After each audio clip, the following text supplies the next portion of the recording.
أعوذ بالله من الشيطان اللعين الرجيم. بسم الله الرحمن الرحيم. الحمد لله رب العالمين. الصلاة والسلام على أشرف الأنبياء والمرسلين خاتم النبيين سيدنا ومولانا أبي القاسم محمد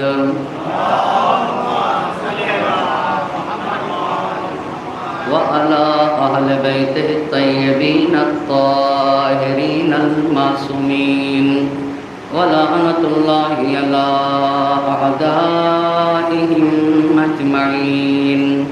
أما بعد، فقد قال الله سبحانه تبارك وتعالى في كتابه الحكيم وقوله الحق.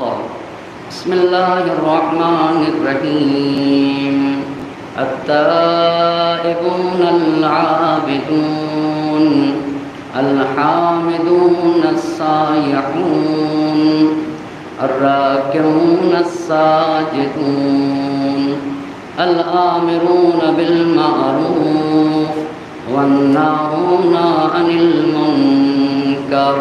صلوات پڑھیں پر محمد.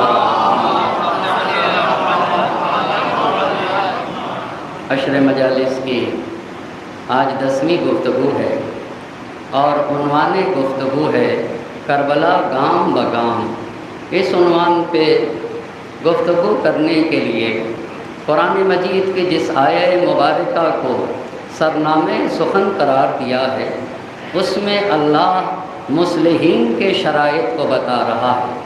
جو لوگ سماج اور معاشرے کو بدلنا چاہتے ہیں اور جو لوگ سوسائٹی میں اچھائیوں کو عام کرنا چاہتے ہیں اور معاشرے سے برائیوں کا خاتمہ کرنا چاہتے ہیں انہیں پہلے صالح بننا پڑے گا اور صالح بننے کے بعد وہ سماج معاشرے کو بدل سکتے ہیں. اسی لیے قرآن نے مصلحین کے شرائط کو بیان کرتے ہوئے کہا التائبون. مصلحین کی پہلی شرط یہ ہوتی ہے کہ وہ اپنے خالق اور مالک سے جڑے ہوئے ہوتے ہیں. وہ آب توبہ سے اپنے وجود کو پاک و پاکیزہ کرتے ہیں. العابدون. اور ان کی دوسری صفت یہ ہوتی کہ وہ صرف اور صرف اپنے خالق کی عبادت کرتے، وہ اپنے مالک کی ستائش کرتے، وہ اپنے رب کی پرستش کرتے ہیں اور اپنے معبود کے سوا کسی اور کو لائق عبادت نہیں سمجھتے ہیں. اور ان کی تیسری صفت یہ ہوتی ہے الحامدون. وہ صرف اور صرف اپنے رب کی، اپنے مالک کی، اپنے پروردگار کی اور اپنے خالق کی ستائش کرتے ہیں اور اپنے خالق ہی کو لائق حمد سمجھتے ہیں. اور چوتھی بات یہ ہوتی ہے کہ السائحون.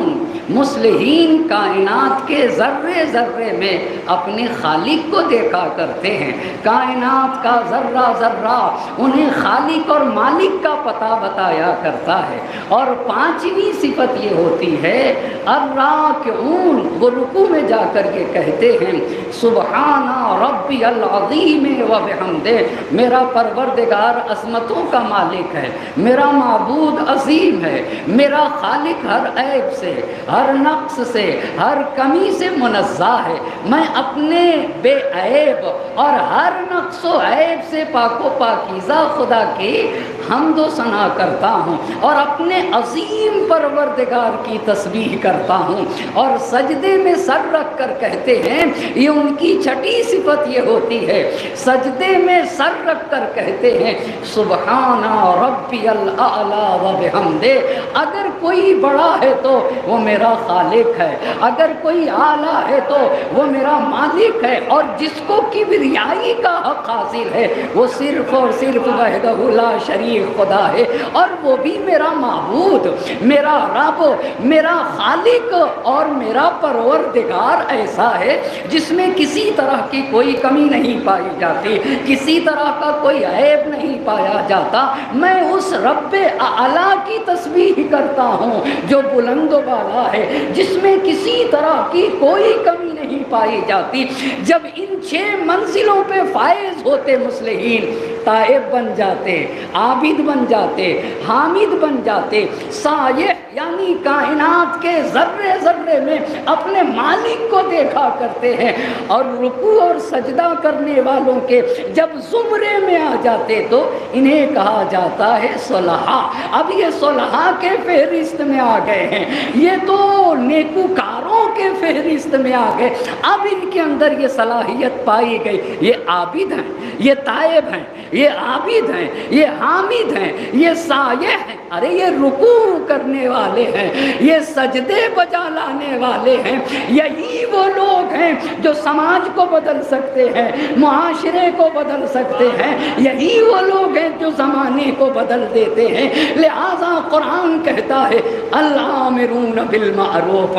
ان منزلوں پہ فائز ہونے کے بعد اب یہ نکلتے ہیں، سماج سے برائیوں کا خاتمہ کرنا ہے، معاشرے میں اچھائیوں کو عام کرنا ہے، والناہون عن المنکر، وہ کام کرنا ہے جس سے اسلام کو فائدہ پہنچے، جس سے مسلمانوں کو فائدہ پہنچے، جس سے بشریت کو فائدہ پہنچے، جس سے انسانیت کو فائدہ پہنچے، اور ہر اس کام سے بچنا ہے جس سے اسلام کو صدمہ پہنچ جائے، جس سے مسلمانوں کو نقصان پہنچ جائے، جس سے بشریت اور انسانیت کو نقصان پہنچ جائے۔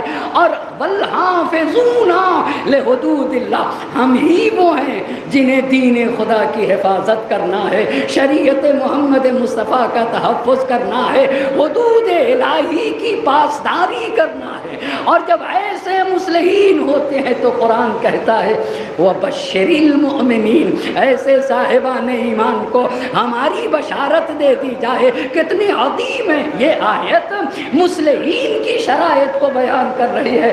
مگر کربلا کا سالار شہیدان کربلا حضرت ابا عبداللہ الحسین علیہ السلام اور ان کے باوفا اصحاب صرف مصلحین نہیں، یہ مصلحین اعظم ہیں، اللہ اللہ، یہ مصلح اعظم ہیں۔ نبی کے دین کی مسخ شدہ تصویر کو اصلی حالت پہ پلٹانے کے لیے انہوں نے قیام کیا تھا۔ تو کیسے دین خدا کی تصویر مسخ ہوئی؟ نبی کی رحلت ہوئی ہے، ابھی نبی کو غسل و کفن دیا جا رہا تھا، سقیفہ کا اہتمام کیا گیا، سقیفہ میں پہلے خلیفہ کا انتخاب کیا گیا۔ اب آپ دیکھ رہے ہیں نا، دین میں انحراف شروع ہو گیا، اور انتخاب بھی کیسا؟ الہی رہنما چنا جا رہا ہے، مگر الہی اصول کی بنیاد پہ نہیں۔ بہت توجہ کریے گا، رہنما الہی چنا جا رہا ہے اور اصول قبیلے کے اختیار کیے گئے، وہ مہاجر سے ہیں، یہ انصار سے ہیں۔ بھئی الہی رہنما کے لیے اصول بھی کیسے ہونے چاہیے؟ الہی اصول کی ضرورت ہوتی ہے نا، چونکہ الہی انہوں نے ایک دوسری بھی بدعت قائم یہ کی، اپنے بعد دوسرے خلیفہ کو نصب کر دیا۔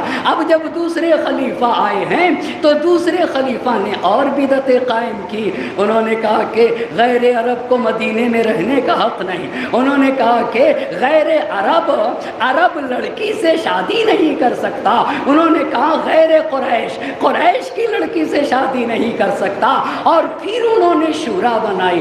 شورا میں تیسرے خلیفہ کا انتخاب کیا گیا، اور شورا کے مقابل میں امیر المومنین نے احتجاج کیا۔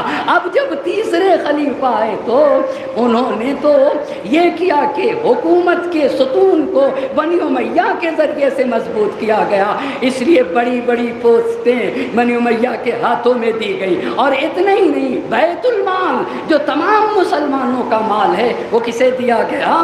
وہ مسلمانوں کے بجائے، حقدار لوگوں تک پہنچانے کے بجائے بنی امیہ کو دے دیا گیا۔ کسی کو 4 لاکھ دیا گیا، کسی کو 2 لاکھ درہم دیے گئے، کسی کو 1 لاکھ درہم دیا گیا، کسی کو وہ جگہ جگہ دے دی جو جگہ مسلمانوں کی تھی، کسی کو بنی امیہ کے نام مدینے کی چراگاہ بنی امیہ کے نام کر دیا گیا، نتیجے میں تیسرے خلیفہ کا قتل ہوا۔ یہیں تک کل کی داستان تھی نا، کل تک کی گفتگو یہیں تک پہنچی تھی کہ تیسرے خلیفہ کے قتل کے اسباب کیا تھے۔ اچھا، سن 35 ہجری میں بالکل لاسٹ میں یعنی ذی الحجہ کے مہینے میں تیسرے خلیفہ کا انتقال ہوا۔ سن 35 ہجری بالکل آخر میں ذی الحجہ کے مہینے میں تیسرے خلیفہ کا انتقال ہو جاتا ہے۔ اب جب تیسرے خلیفہ کا انتقال ہوا تو اب بہت توجہ کریے گا، اب تیسرے خلیفہ کے بعد تمام لوگ در علی پر آ گئے، لیکن بہت توجہ کرنے کی ضرورت ہے۔ قتل عثمان کے بعد، حضرت عثمان کے قتل کیے جانے کے بعد اکثر کسے کہتے ہیں، 100 میں 80% اگر کسی ایک طرف ہو تو اسے اکثر کہا جاتا ہے۔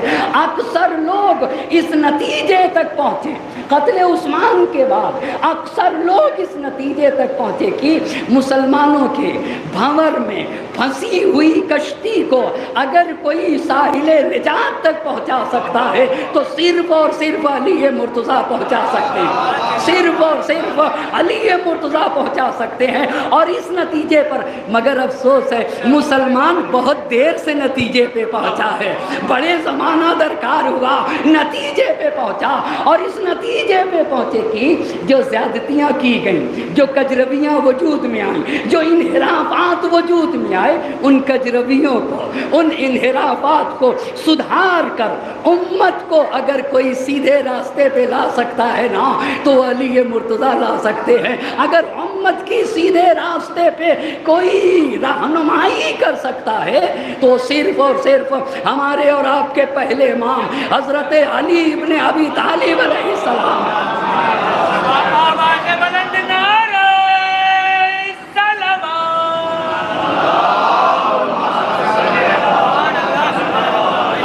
توجہ کریے گا، آج کی جو گفتگو کرنا چاہوں گا اس گفتگو کو پہلے بتانا چاہوں گا۔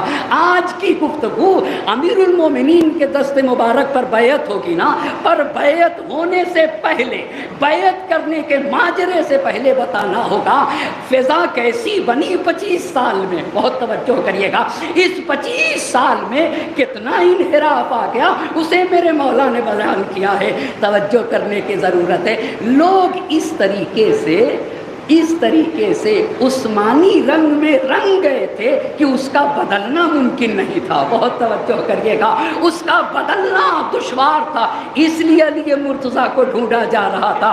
اگر کوئی اخلاق نبوی کی طرف پلٹا سکتا ہے، اگر کوئی اسلام کی طرف پلٹا سکتا ہے، اگر کوئی نبی کے زمانے کے اسلام کی طرف پلٹا سکتا ہے، اگر کوئی اخلاق نبوی کی طرف پلٹا سکتا ہے تو صرف اور صرف ایک ہی ذات ہے، وہ علی ابن ابی طالب علیہ السلام کی ذات ہے۔ بس پہلی بات یہ عرض کرنا چاہوں گا کہ اتنا بدلا گیا کہ اس کو اصلی حالت پر پلٹانا مشکل، یہ پہلی بات۔ دوسری بات، حب دنیا اور آخرت سے غفلت اپنی انتہا پہ پہنچ گئی۔ تیسری بات، نا برابری، بے عدالتی بھی اپنے کمال تک پہنچ گئی۔ آپ نے دیکھا جس کو چاہا 4 لاکھ دیا، جس کو چاہا 2 لاکھ دیا، جس کو چاہا 1 لاکھ دیا گیا بیت المال سے۔ بس ان 3 باتوں کو پہلے بتاؤں گا، پھر امیر المومنین کے دروازے پر آنے کو بتاؤں گا، پھر تاریخ بیعت کو بتاؤں گا، اور اس کے بعد عرض کروں گا کہ جس دن بیعت ہوئی ہے اس کے دوسرے دن امام نے اپنی حکومت کے اصول بتائے ہیں۔ جو حکومت کا اصول بتایا وہ کیا تھا اسے آپ کی خدمت میں عرض کرنا چاہوں گا۔ بس آپ نے دیکھا کیوں لوگ اس نتیجے تک پہنچے کہ علی ہی انحرافات کا خاتمہ کر سکتے ہیں، علی ہی کجرویوں کو مٹا سکتے ہیں، علی ہی امت کی گائیڈ کر سکتے ہیں، اس لیے کہ اس 25 سال میں لوگ ظلم و زیادتی، توجہ کریے گا، لوگ ظلم و زیادتی، پہلی بات جھوٹ اور تہمت، دوسری بات مال اندوزی، یعنی ہمیں صرف پیسہ چاہیے، ہمیں صرف دنیا چاہیے، بس جھوٹ، تہمت پہلی چیز، ظلم و زیادتی، مال اندوزی کے اسیر ہو گئے تھے، مال اندوزی کے کیا ہوئے تھے؟ اسیر ہو گئے تھے۔ نفسانی خواہشات اور شیطانی ہوا و ہوس نے ان کے عادات و اطوار بدل دیے تھے، وہ بدعادت ہو گئے تھے، اور اتنے بدعادت ہوئے، توجہ کرنے کی ضرورت ہے کہ اب ان کا اصلی اسلام کی طرف پلٹانا امام کے لیے بہت مشکل تھا۔ اسی لیے ہم نے تاریخ میں دیکھا اور تاریخ نے واضح لفظوں میں بیان کیا، جب امام نے انحرافات کو بدلنا چاہا اور خرافات کو مٹانا چاہا، زیادتیوں کا مقابلہ کرنا چاہا، تو لوگ جنگ کے لیے آئے یا نہیں آئے؟ لوگ جنگ کے لیے آئے، علی کے لیے ظلم و تشدد کے مرتکب ہوئے، اور صرف ظلم و تشدد کے لیے کے مرتکب نہیں ہوئے، بلکہ امام علی علیہ السلام کے لیے اصلاً ماحول ہی فراہم نہ کرنے دیا کہ وہ اسلام کو اپنی اصلی صورت کے اوپر پلٹا سکیں۔ اتنا ہی نہیں، دوسروں کے لیے انحرافات کے راستے کھولے گئے۔ معاویہ، بنی امیہ، بنی عباس کی جرأتیں اتنی بڑھا دی گئیں، کہاں سے بڑھی؟ آپ یہ بتائیے، بنی امیہ کی جرأتیں کہاں سے بڑھی؟ معاویہ کی جرأت کہاں سے بڑھی؟ بنی عباس کی جرأت کہاں سے بڑھی کہ وہ امام کے مقابل میں بغاوت کر سکیں؟ اور زمانہ اتنا پرآشوب ہوا کہ معاویہ بغاوت کرتا جائے، بنی امیہ بغاوت کرے، اور بنی عباس خلاف ورزیاں کریں، اور لوگ ان کے نامشروع عمل کی توجیہ کرتے تھے۔ زمانہ بدلا اور تمام کثافتیں انجام دی جاتی تھی، اور لوگ کہتے تھے کہ یہ حاکم ہے، ان کا عمل صحیح ہے، اس بات کو میرے امام سے زیادہ کون جانے گا۔ اسی لیے ان کی اس عادت کو، بس پہلی چیز یہ ہوئی کہ اس طریقے سے بری عادتوں میں گرفتار ہوئے کہ ان کا پلٹانا اصلی حالت کی طرف بہت دشوار امر تھا۔ میرے امام نے نہج البلاغہ میں یہ جملہ کہا، دعونی والتمسوا غیری، بہت توجہ کریے گا، مجھے چھوڑو، جاؤ کسی اور کو تلاش کرو۔ یہ کیوں کہا میرے امام نے؟ مجھے چھوڑو، دعونی والتمسوا غیری فإنا مستقبلون امرا، ہم ایک ایسے امر سے روبرو ہو رہے ہیں، لہو وجوہ و الوان، جس کے مختلف چہرے ہیں، جس کے مختلف رنگ و روپ ہیں۔ فإن الآفاق، آپ توجہ کریے گا، امر، جس امر کی طرف، وہ امر کیا ہے؟ حکومت حق کو قبول کرنا آسان کام نہیں ہے۔ میرے امام نے کہا لا یقوم لها القلوب، ہم ایک ایسے امر کی طرف روبرو ہو رہے ہیں اور ایک ایسے امر سے دوچار ہو رہے ہیں کہ لوگوں کے قلب جنہیں تسلیم نہیں کریں گے۔ لا یثبت علیہ العقل، عقلیں اس منزل تک نہیں پہنچ سکی ہیں کہ ان کے سامنے تسلیم ہو جائیں۔ اچھا مرحلہ کیسا ہے؟ فإن الآفاق قد اغامت، کا عقل اور ہدایت کے روشن افق کے اوپر بادل چھایا ہوا ہے۔ عقل و ہدایت کے روشن افق کے اوپر کیا چھایا ہوا ہے؟ بادل چھایا ہوا ہے۔ والمحجتا قد تنکرا، راستہ گم ہو گیا۔ آپ نے دیکھا امام کیا کہنا چاہ رہے ہیں؟ اتنا مٹایا گیا، اتنا دین کو بدلا گیا کہ عقل کے روشن افق پر، ہدایت کے واضح افق پر کیا چھا گیا؟ بادل چھا گیا، اور ایسا گہرا بادل چھایا کہ راستہ گم ہو گیا۔ پھر کا دیکھو، اگر میں نے خلافت کو قبول کیا، بہت توجہ کریے گا، اگر میں نے خلافت کو قبول کیا تو جو میں جانتا ہوں اس کے مطابق عمل کروں گا، جو میں جانتا ہوں اس کے مطابق عمل کروں گا، نہ کسی کہنے والے کی بات کو سنوں گا، نہ کسی سرزنش کرنے والے اور ملامت کرنے والے کے سرزنش و ملامت کی طرح توجہ دوں گا۔ یہ پہلی بات میرے امام نے کہی۔ اس سے کیا کہنا چاہ رہے تھے آپ سنیے؟ تیسری خلافت میں جسے چاہا جہاں چاہا نصب کر دیا۔ بھائی یہ بتائیے گورنر بنانے کا کوئی قاعدہ ہے یا نہیں ہے؟ آپ کچھ اصول دیکھیں گے یا نہیں دیکھیں گے؟ جب چاہا جس کو چاہا جہاں چاہا رکھ دیا، اور جب چاہا ہٹا لیا، جب چاہا ہٹا لیا، جب چاہا رکھ دیا، اور کیا کہا؟ جسے چاہا جتنا چاہا بیت المال سے دے دیا، اسی کے تو لوگ آتے تھے۔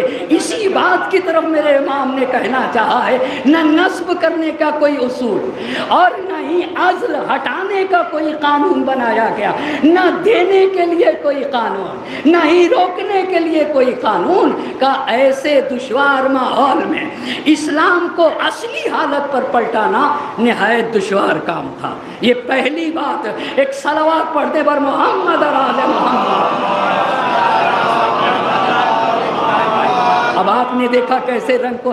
آپ بتائیے، جو قوم عادی ہو گئی بغیر استحقاق کے، جب چاہا اسے مل گیا، جسے چاہا اسے پوسٹ مل گئی، کتنا سخت تھا میرے امام کے لیے اسلام کو اپنی اصلی حالت کی طرف پلٹانا۔ یہ پہلی بات ہوئی۔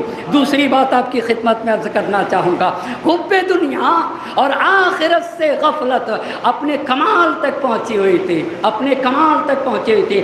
مولانا نہج البلاغہ میں کہا، یہ میرے امام کا درد ہے، یہ میرے امام نے بیان کیا ہے کہ تم متوجہ رہو، علی کیوں نہ پلٹا سکا، علی کیوں نہ پلٹا سکے، کیوں کربلا وجود میں آ گئی، علی کیوں نہ پلٹا سکے؟ حب دنیا اور آخرت سے غفلت اپنے کمال تک پہنچ گئی۔ وہ کیسے؟ میرے امام نے لکھا ہے کہ یہ بھی نہج البلاغہ میں لکھا ہے، مجھے کسی بات سے اور کسی بات نے مجھے اتنا نہیں چونکایا، صرف ایک بات نے مجھے چونکایا۔ وہ بات کیا تھی؟ وہ بات یہ تھی کہ قتل عثمان کے بعد لوگ بھیڑیوں کی طرح میرے دروازے پہ ٹوٹ پڑے، اور اس طریقے سے ٹوٹ پڑے کہ حسن و حسین دب گئے اور میرا کرتا دونوں طرف سے پھٹ گیا، اور لوگ گوسفند کے گلے کی طرح میرے ارد گرد جمع ہو گئے۔ یہ گوسفند کا جو ریوڑ ہوتا ہے بکریوں کا، وہ کیسے چرواہے کے ارد گرد جمع ہوتے ہیں؟ کہا گوسفند کے گلے کی طرح لوگ میرے ارد گرد جمع ہو گئے۔ اب جب میں نے حکومت کو قبول کیا اور جب میں منصب حکومت پر اور منصب خلافت پر فائز ہو گیا، تو ہوا کیا؟ کچھ لوگوں نے میرے ساتھ جو عہد و پیمان کیا تھا وہ عہد و پیمان توڑ دیا، کچھ لوگ دین سے خارج ہو گئے، اور کچھ لوگ کیا ہوئے؟ کچھ لوگوں نے مجھ پر ظلم و ستم کیا۔ پھر امام نے کہا گویا یہ جو تین گروہ کون کون سا؟ کچھ لوگوں نے عہد و پیمان کو توڑ دیا، کچھ لوگ کیا ہوئے؟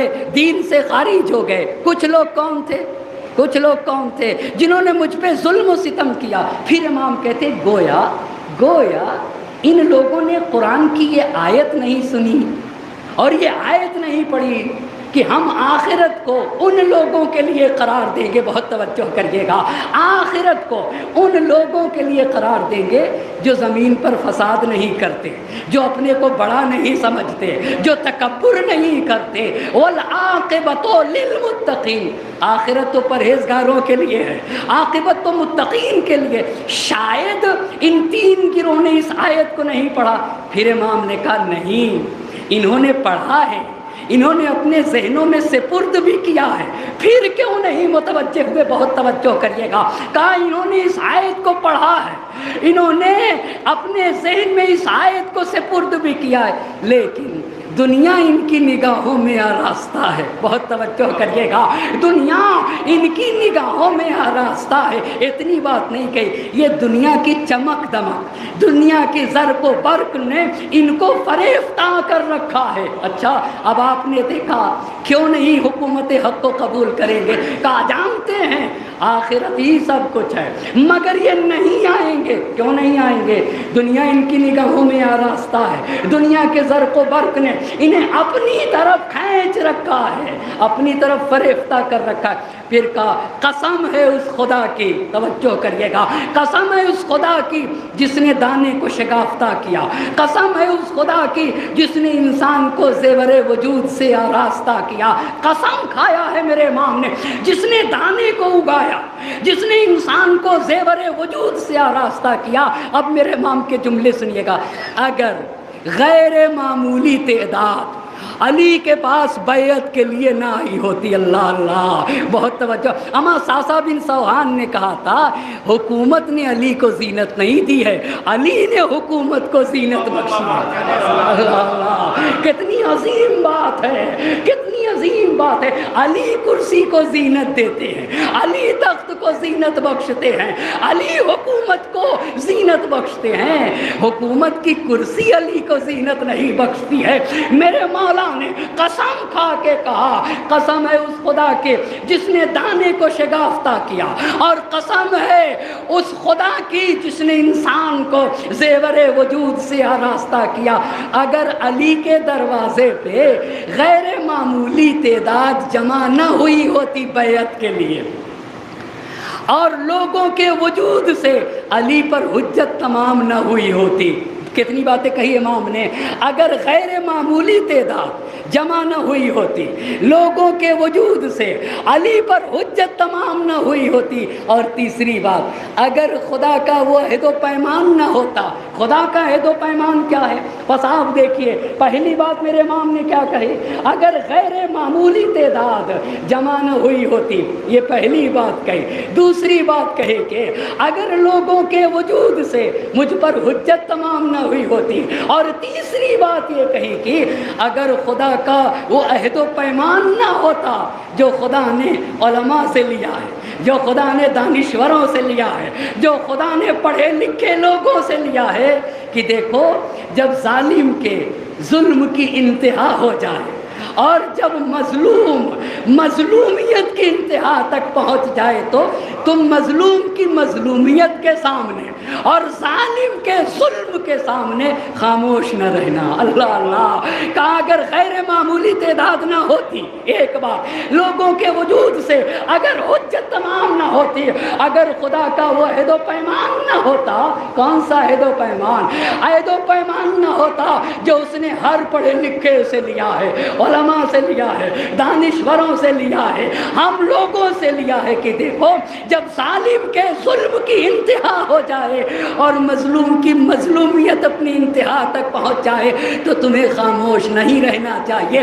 کہا اگر یہ تین باتیں نہ ہوتی تو علی خلافت کے اونٹ کی مہار کو اس کے کوہان پہ ڈال دیتے. کوہان کسے کہتے ہیں؟ کوہان، یہ اونٹ دیکھا ہوگا آپ نے، اونٹ کے اوپر یہ جو لکلا ہوتا ہے اسے کیا کہا جاتا ہے؟ اسے کوہان شتر کہا جاتا. علی خلافت کی مہار کو کہاں ڈال دیتے؟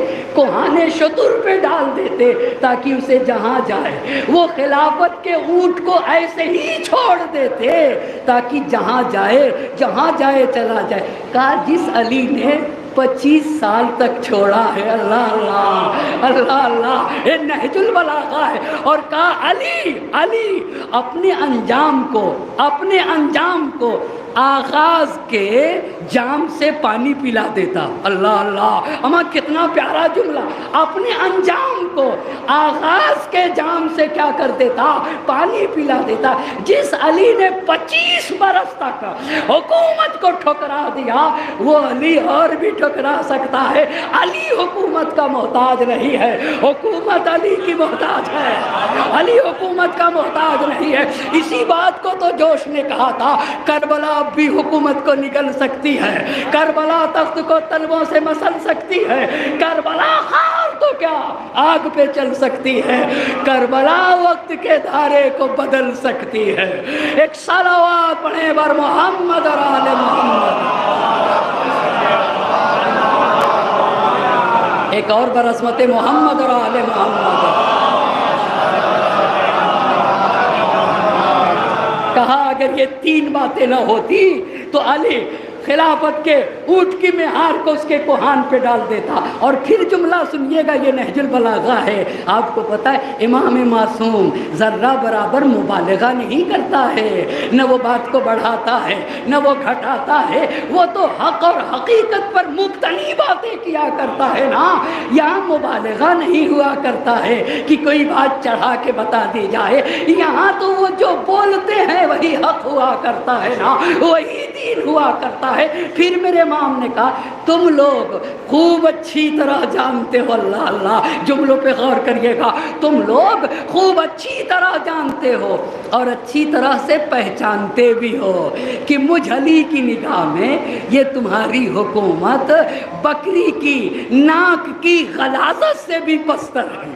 اللہ اللہ، ایک صلوات پڑھے بر محمد آل محمد۔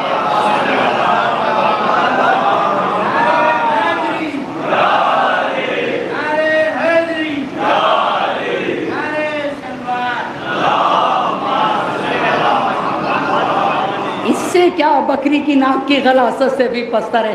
بتانا چاہے کہ تم کو حب دنیا اللہ اللہ اور آخرت سے غفلت تم کو یہاں تک لے گئی کہ تم بے دین ہو گئے۔ بس آپ نے دیکھا پہلی بات یہ کہی کہ انہوں نے شیطانی خواہشات اور ہوا ہوس کی بنیاد پر، شیطانی خواہشات نے ان کو، ان کے عادات کو، ان کے اطوار کو، ان کے روش کو بدل دیا، یہ بدعادت ہو گئے ہیں۔ یہ پہلی بات کہی۔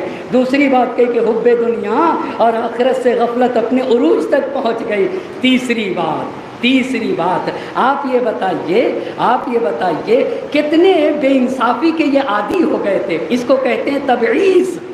تبعیض کسے کہا جاتا ہے؟ تبعیض کسے کہا جاتا ہے؟ ایک کلاس ہو، توجہ کریے گا، ایک کلاس ہو، ایک ٹیچر ہو اور اس میں پوری امت کے بچے پڑھتے ہوں، اس میں غریب کا بچہ پڑھے، اس میں یتیم کا، کوئی یتیم بچہ پڑھے، کسی امیر کا بچہ پڑھے، کسی رئیس کا بچہ پڑھے، اور ٹیچر کہے کہ دیکھو یہ جو مالدار گھر کے بچے ہیں یہ یہاں پڑھیں گے، تم کو باہر رہ کے سننا ہوگا، تم کلاس روم میں نہیں بیٹھ سکتے ہو، تم نیچی قوم کے ہو، تم بیکورڈ ہو۔ اس کو کیا کہا جاتا ہے؟ تبعیض، نابرابری۔ اللہ اللہ، اسے کہتے، یہی تو ہوا ہے تیسری خلافت میں، اور کیا ہوا؟ صرف بنی امیہ لیں گے، اللہ اللہ، دوسرا کوئی نہیں لے سکتا ہے۔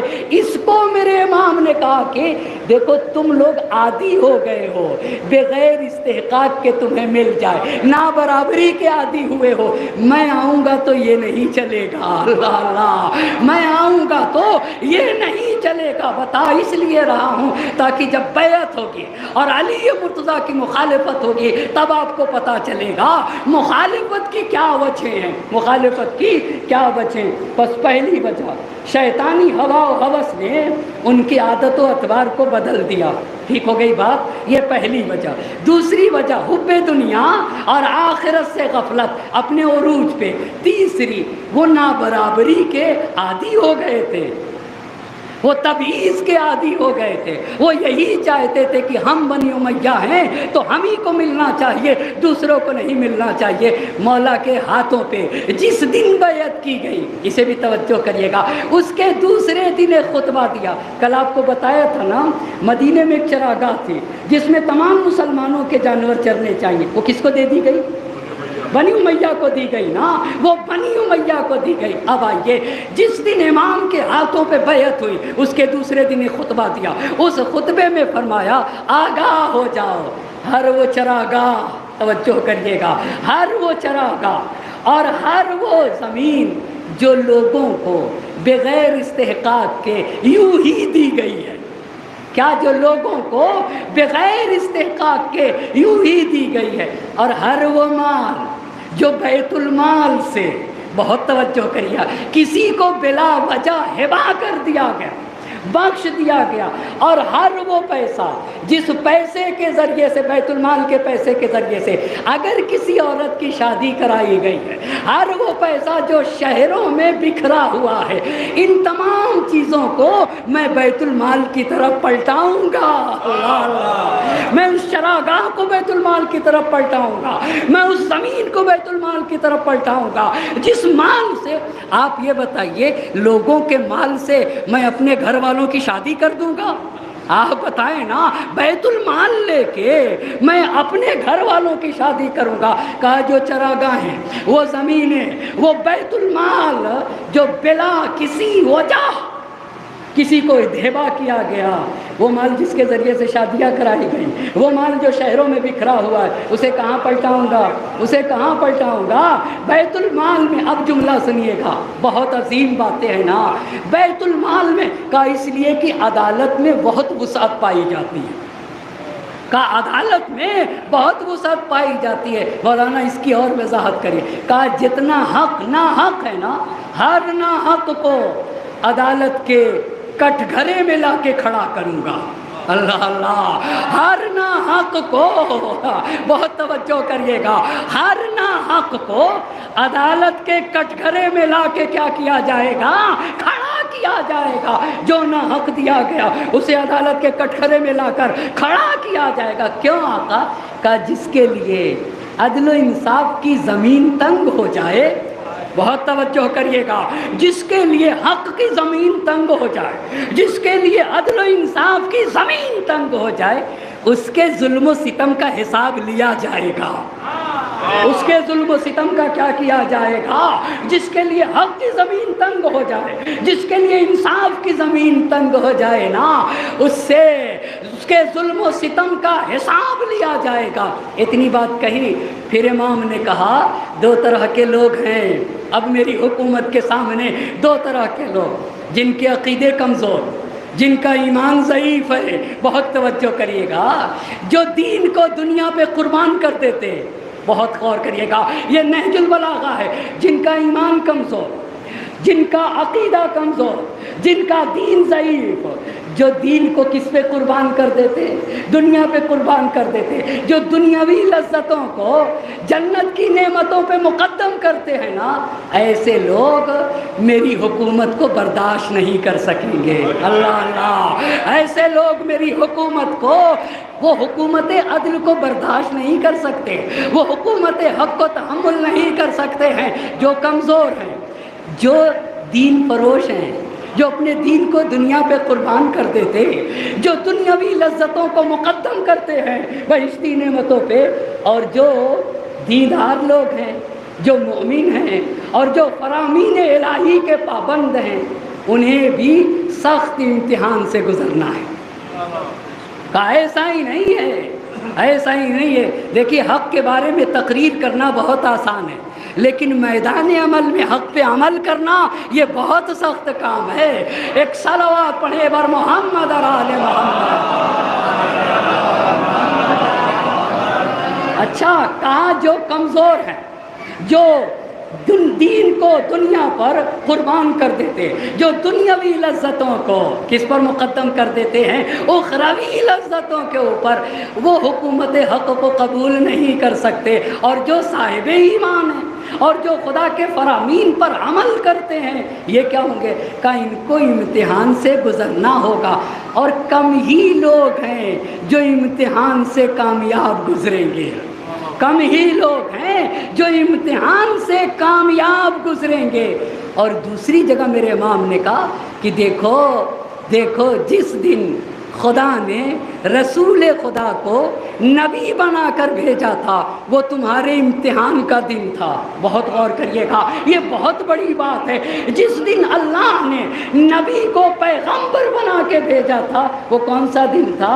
امتحان کا دن تھا۔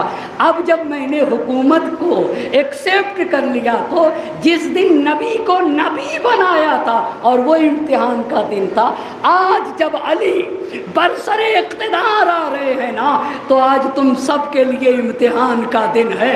کہا امتحان کی چھنی میں چھانے جاؤ گے، اچھے اور بروں کو ملایا جائے گا، نیچے اوپر کیا جائے گا، جیسے کفگیر کے ذریعے سے دیکھ کی اندر کی چیز کو نیچے کو اوپر کیا جاتا ہے، اوپر کو نیچے کیا جاتا ہے، تم کو ایسے تولا جائے گا اور ایسے پرکھا جائے گا۔ ایک صلوات پڑھیں بر محمد و آل محمد۔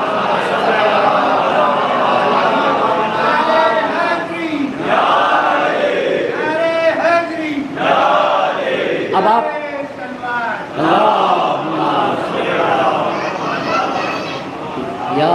اب آپ نے دیکھا اتنی باتیں، بس ایک مرتبہ اور پھر آ گیا، اتنا مقدمتاً بتانا ضروری تھا۔ پہلی بات یہ ہوئی کہ عثمانی عادت میں اتنے غرق ہو گئے، عثمانی رنگ میں رنگ گئے کہ اس رنگ کو مٹانا یا ناممکن تھا یا محال سا ہو گیا تھا۔ یہ پہلی بات۔ دوسری بات حب دنیا، دوسری بات حب دنیا اور آخرت سے غفلت اپنے کمال تک پہنچی تھی۔ تیسری بات نابرابری کے خوگر ہو گئے تھے، یہ نامساوات کے عادی ہو گئے تھے، یہ تبعیض کے خوگر ہو گئے تھے۔ اس کو کیسے مٹایا جائے؟ میرے امام نے کہا کالا ہو، گورا ہو، عرب ہو، عجم ہو، ہر ذات پات نسل و رنگ، جہاں یہ سارے امتیازات بنائے گئے تھے کہ میری حکومت میں یہ مٹانا ہوگا، اس میں کمزور تو میری حکومت کو قبول ہی نہیں کر سکے گا، اور مومن کو بھی سخت امتحان سے گزرنا ہوگا۔ اب جب اتنی بات آ گئی تو اب آپ کو آئیے، اب ہے بیعت امیر المومنین علی ابن ابی طالب علیہ السلام کے دست مبارک پہ۔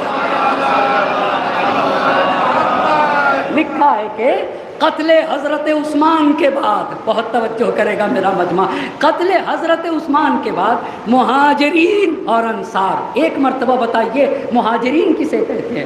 جو لوگ رسول خدا سے مکہ چھوڑ کر کہاں آئے تھے؟ مدینے آئے تھے، اسے کیا کہا جاتا ہے؟ مہاجرین۔ اور انصار کسے کہتے ہیں؟ مدینے میں دو قبیلے تھے، کون کون؟ ایک کا نام تھا آس اور دوسرے کا نام تھا خزرج۔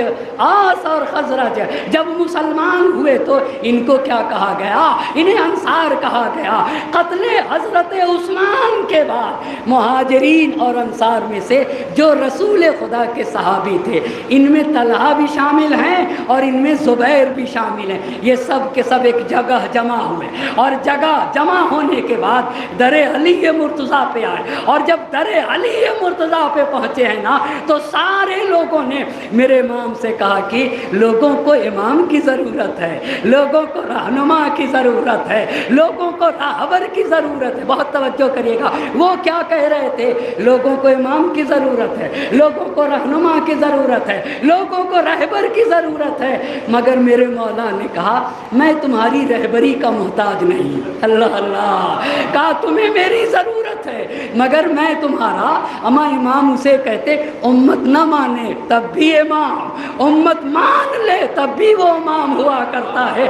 ہمارے ماننے اور ماننے سے ان کے یہاں فرق نہیں ہوتا ہے، وہ امام پیدا ہی ہوتے ہیں نا، وہ علم لدنی لے کر آتے ہیں، وہ معصوم پیدا ہوتے ہیں۔ ہم مانے تب بھی امام، نہ مانے تب بھی امام۔ کہا لوگوں کو امام کی ضرورت ہے، لوگوں کو رہنما کی ضرورت ہے، لوگوں کو رہبر کی ضرورت ہے۔ امام نے کہا مجھے تمہارے رہبری کی ضرورت نہیں، تم جسے چاہو اپنا رہبر بنا لو، میں اس کی مخالفت نہیں کروں گا، میں اس کی مخالفت نہیں کروں گا۔ تو جانتے ہیں سارے مجمع نے، طلحہ زبیر بھی تھے، سارے مجمع نے کہا کہ ہم تو آپ کے سوا کسی اور کو نہیں چن سکتے ہیں۔ باتوں پہ غور کریے گا، ہم آپ کے سوا کسی اور کو نہیں چن سکتے۔ رفت و آمد کا سلسلہ بڑھا، حد درجہ اصرار بڑھا، اور آخر میں ان لوگوں نے کہا اما جو ہم پہلے سے آتے کہتے آ رہے ہیں، آ کر ان لوگوں نے سارے مجمع نے در علی پہ کہا اسی کو تو حق کہا جاتا ہے، حق چڑھ کے بولتا ہے۔ سب نے آخری جو بات کہی اے علی آپ ہی سب سے زیادہ خلافت کے لیے شائستہ ہیں۔ بھائی یہی تو ہم آپ سے کہہ رہے تھے، یہی تو ہم آپ سے کہہ رہے تھے کہ آپ ہی خلافت کے لیے سب سے زیادہ شائستہ آپ ہی ہیں۔ اور پھر کہا کہ اسلام میں سب سے زیادہ جس کا تابناک ماضی ہے نا وہ آپ ہیں، سب سے بہترین سابقہ، سب سے اہم رول اور کردار جس ذات نے ادا کیا ہے وہ آپ ہیں۔ آپ نے ذوالعشیرہ میں رسول سے کہا میں آپ کی نصرت کروں گا، اور آپ شب ہجرت پیغمبر کے بستر پہ ننگی تلوار میں آپ سوئے ہیں، ہجرت کر کے آپ آئے، بدر کے سورما آپ ہیں، احد کے سورما آپ ہیں، خیبر آپ نے فتح کیا ہے نا، صلح حدیبیہ کے کاتب آپ ہیں۔ ارے فتح مکہ میں جس نے کعبے کی چھتوں سے بتوں کا خاتمہ کیا ہے وہ آپ ہیں۔ بہت توجہ کریے گا، جنگ تبوک میں جن کی شان میں حدیث منزلت نازل ہوئی ہے وہ کوئی اور نہیں ہے، وہ امام ہے، ہمارے امام علی مرتضیٰ ہیں۔ حجۃ الوداع پہ جس کے ہاتھوں کو نبی نے بلند کر کے کہا تھا من کنت مولا فہذا علی مولا اللہم وال من والا وعاد من عادا منصر من نصرا واخذل من خذلا، ایسے نہ بنے گا۔ میرے چوتھے امام نے اپنے دادا کی فضیلت کو بیان کیا ہے اور وہ بھی دمشق کی جامع مسجد سے بیان کیا ہے، وہ عرض کروں گا پھر علی کے تابناک ماضی کو بیان کروں گا۔ امام نے دمشق کی جامع مسجد میں شامیوں سے یہ کہا انا ابن من ضربا خراتیم الخلق حتی قالوا لا الہ الا اللہ، میں اس باپ کا بیٹا ہوں جس نے بڑے بڑے سرماؤں کی ناکیں رگڑ دی، بڑے بڑے سرما کے ناکیں رگڑ دی، تب انہوں نے کہا لا الہ الا اللہ۔ ارے میں اس کا بیٹا ہوں جو نبی کے سامنے 2 تلوار سے لڑا۔ جنگ احد میں امام نے اتنی تلوار چلائی کہ تلوار چلاتے چلاتے علی مرتضیٰ کی تلوار ٹوٹ گئی تو فرشتہ قصیدہ پڑھتا ہوا اترا اور ذوالفقار کا نزول ہوا، لا فتح الا علیہ لا سیف الا ذوالفقار، تو ذوالفقار سے بھی لڑے، اپنی تلوار سے بھی لڑے۔ انا ابن من ضربا بین یدی رسول اللہ بسیفین وطعن برمحین وہاجر الہجرتین وبایع البیتین ولم یکفر باللہ طرفت عین، مکی مدنی خیفی عقبی بدری احدی شجری وارث المشارین ابو الحسن والحسین، ابو الحسن والحسین ذاک جدی علی ابن ابی طالب، ذاک جدی، کہا میں اس کا بیٹا ہوں جو بدر کا سورما، جو احد کا سورما، جس نے 2 ہجرت کی، جو 2 نیزوں سے لڑا، جس نے 2 مرتبہ بیعت کی ہے،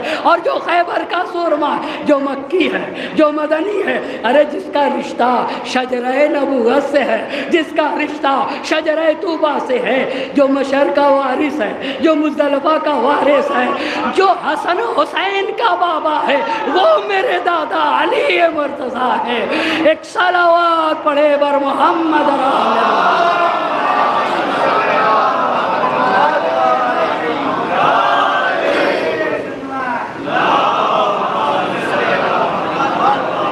بس پہلی بات کیا کہی؟ پہلی بات آپ سب سے زیادہ شائستہ ہے اللہ اللہ۔ آپ دیکھیں اللہ، میں نے ایک بات کہی تھی، کبھی کبھی اللہ شیطان کی زبان پہ حق جاری کرواتا ہے، شیطان کی زبان پہ حق جاری کرواتا ہے۔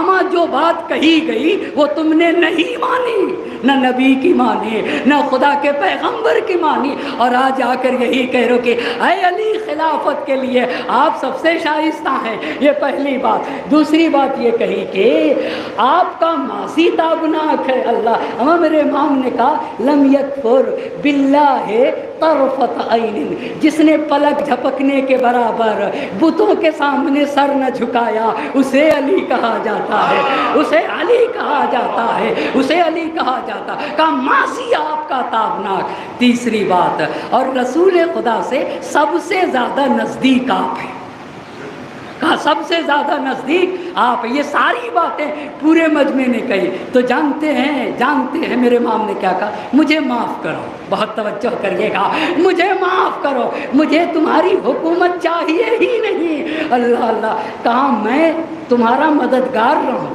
میں تمہارا وزیر رہوں، اس سے کہیں بہتر ہے کہ میں تمہارا حاکم رہوں۔ مطلب کیا ہوا؟ علی کے لیے اہم تمہاری نصرت کرنا ہے۔ اللہ اللہ، علی حاکم رہے یا نہ رہے، علی امت کی مددگار رہیں گے، علی امت کو تاریکیوں سے نکالیں۔ علی کبھی امت کو تاریکیوں سے نہیں نکالیں گے جب علی کو کرسی مل جائے، جب علی کو حکومت۔ مگر آپ کو نہیں بتایا، پہلی خلافت میں بھی خلیفہ اول کو بھی تاریکی سے نکالا، دوسری خلافت میں بھی تاریکی سے نکالا، تیسری خلافت میں بھی بھائی 2 لوگوں کے بارے میں تو بتایا نا آپ کو۔ دوسرے صاحب نے بھی کہا لولا علی لہلک عمر، تیسرے صاحب نے بھی کہا لولا علی لہلک عثمان۔ تو علی کو کرسی ملے یا نہ ملے، علی کے لیے بہتر یہ ہے کہ علی کیا کریں؟ تمہارے مددگار رہیں، امت کو تاریکیوں سے نکالیں۔ اتنی بات جب آ گئی، مجمع ڈٹا رہا۔ اب آئیے ابن اسیر، بہت توجہ کریے گا، ابن اسیر نے اپنی کتاب جلد نمبر 3 صفحہ نمبر 80 پہ، علی نے تو منع کر دیا نا، منع کیا یا نہیں کیا؟ کس بات سے منع کیا؟ میں حاکم نہیں بنوں گا، میں حاکم نہیں بنوں گا۔ بھائی صاحب علی ہے نا، حاکم نہیں بنوں گا۔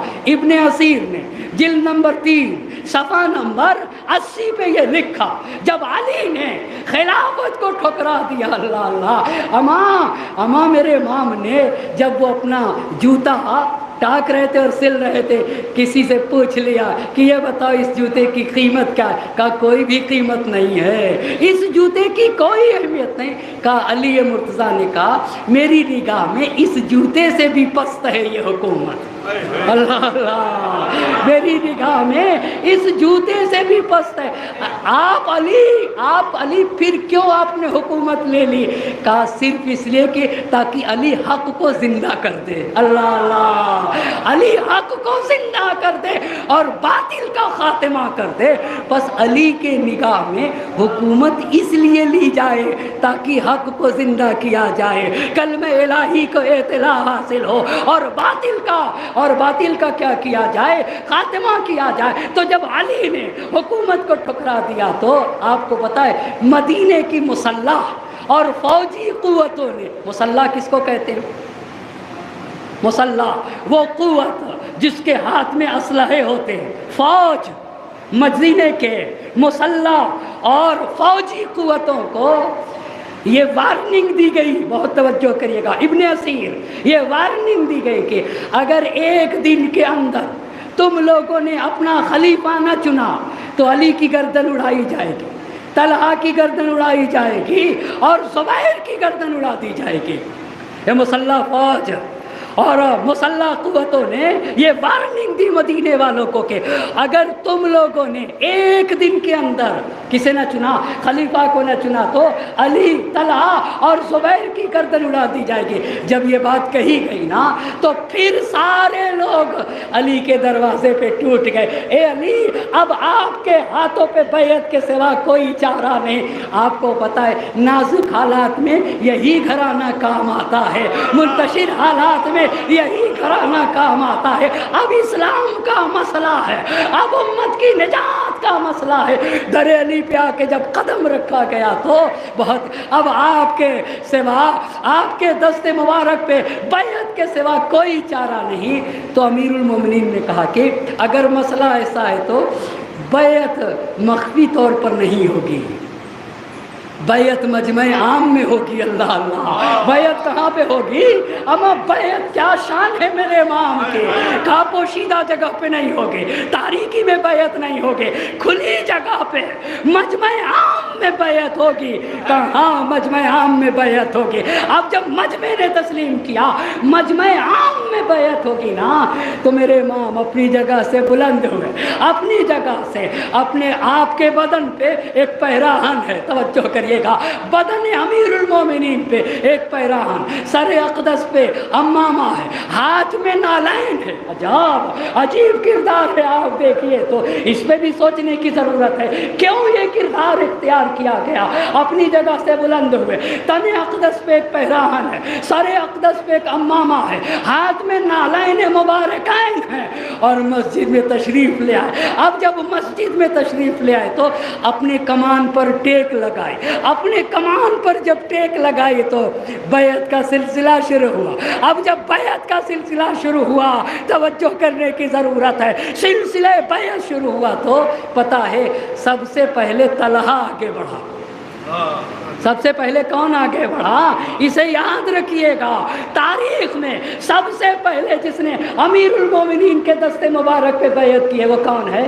طلحہ۔ اس صورت میں طلحہ کا ہاتھ معیوب تھا، فالج تھا، مفلوج اس کو کہتے ہیں، اس کے ہاتھ میں فالج تھا، اس کا ہاتھ عیبدار تھا، بہت توجہ کریے گا، اس سے کام ہے مجھے، مفلوج تھا، معیوب تھا، فالج لگا ہوا تھا، عیبدار ہاتھ تھا۔ سب سے پہلے طلحہ بڑھا۔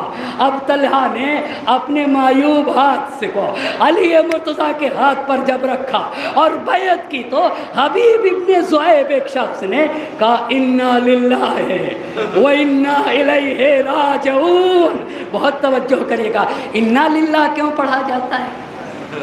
آپ بتائیے، انا للہ کیوں پڑھا جاتا ہے؟ ہمدردی کے لیے یا مصیبت کے وقت کے لیے؟ مصیبت کے وقت کے لیے، بہت توجہ کرے گا، کہا انا للہ ہے۔ کس نے یہ کہا؟ حبیب ابن ذؤیب نے کہا انا للہ ہے و انا الیہ راجعون۔ اتنا جملہ کہنے کے بعد کہتا ہے کہ سب سے پہلی بات تو معیوب ہاتھ نے بیعت کی۔ کس ہاتھ نے؟ معیوب اور مفلوج ہاتھ نے بیعت کی۔ یہ بیعت اپنے انجام کو نہیں پہنچے گی۔ یعنی کیا مطلب؟ یعنی یہ بیعت توڑی جائے گی۔ جمل، اسی لیے تو جمل میں ابھی دیکھیے گا 4 مہینے کے بعد طلحہ بھی جائے گا، زبیر بھی جائیں گے اور بیعت توڑ کے جائیں گے۔ قتل حضرت عثمان کے کتنے مہینے کے بعد مخالفت شروع ہو گئی؟ 4 مہینے کے بعد۔ سب سے پہلے کس نے مخالفت کی؟ اچھا، ایک اور بات رک کے کہنا چاہتا ہوں، بہت توجہ کریے گا۔ ابن عاصم کوفی نے اپنی کتاب الفتوح میں لکھا، اس سے پہلے امیر المومنین خود اٹھ کے طلحہ کے دروازے پہ گئے، تم حاکم بن جاؤ۔ زبیر سے کہا تم حاکم بن جاؤ۔ سب سے کہہ چکے تھے، حجت تمام کر چکے تھے۔ امیر المومنین جا کے اس نے کہا انا للہ ہے و انا الیہ۔ ایک بات آپ کو بتانا چاہوں گا، آپ حضرات، مجھے یقین ہے کہ آپ اس نیت سے نہیں سن رہے، لذت کی خاطر صرف نہ ان باتوں کو سنیے گا۔ ایک بات آپ کو متوجہ کرنا چاہ رہا ہوں، کوئی یہ نہ سنے کہ ہمیں لذت ملتی ہے۔ ہمیں صرف لذت کے لیے نہیں سننا ہے، ہمیں تو حقیقت کو جاننے کے لیے سننا ہے۔ حق کیا ہے، باطل کیا ہے، سچ کیا ہے اور جھوٹ کیا ہے، ہم اس نیت سے سنیں گے، ہم اس نیت سے سنیں۔ ہمیں سچے دین کو پہچاننا ہے، ہمیں سچے مذہب کو پہچاننا ہے۔ تاریخ اس آئینے میں کو کہا جاتا ہے جس میں بڑے صاف طریقے سے حقیقت کا چہرہ دیکھا جاتا ہے نا۔ حق اور حقیقت کا چہرہ جہاں بہت صاف نظر آتا ہے، اس آئینے کو تاریخ کہا جاتا ہے نا۔ کہ انا للہ ہے و انا الیہ راجعون۔ کون تھا جس نے یہ جملہ کہا تھا؟ حبیب ابن ذؤیب نے کہا بدبختی یہ ہے کہ پہلا معیوب ہاتھ نے بیعت کی، اس بیعت کا انجام بخیر نہیں ہوگا، یہ بیعت ٹوٹے گی۔ اس کے بعد زبیر آگے بڑھا، زبیر نے بیعت کی ہے۔ زبیر کے بعد سارے لوگوں نے بیعت کی۔ کس نے؟ زبیر کے بعد سارے لوگوں نے بیعت کی۔ مہاجرین میں سے 2 لوگوں نے بیعت نہیں کی۔ مہاجرین میں سے کس نے بیعت نہیں کی؟ 2 لوگوں نے۔ ایک سعد ابن ابی وقاص نے، توجہ کرے گا میرا مجمع، کس نے بیعت نہیں کی ہے؟ سعد ابن ابی وقاص نے۔ یہی عمر سعد کا باپ ہے، یہ عمر سعد کا باپ ہے۔ سعد ابن ابی وقاص نے بیعت نہیں کی ہے، یہ وہ شخص ہے۔ اور دوسرا شخص جس نے بیعت نہیں کی وہ عبداللہ ابن عمر ہے۔ وہ کون ہے؟ عبداللہ ابن عمر کون ہے؟ ہاں، ایک صلوات پڑھ دے بر محمد اور آل محمد۔ ایک اور جاگتی ہوئی صلوات کا سہارا دیں۔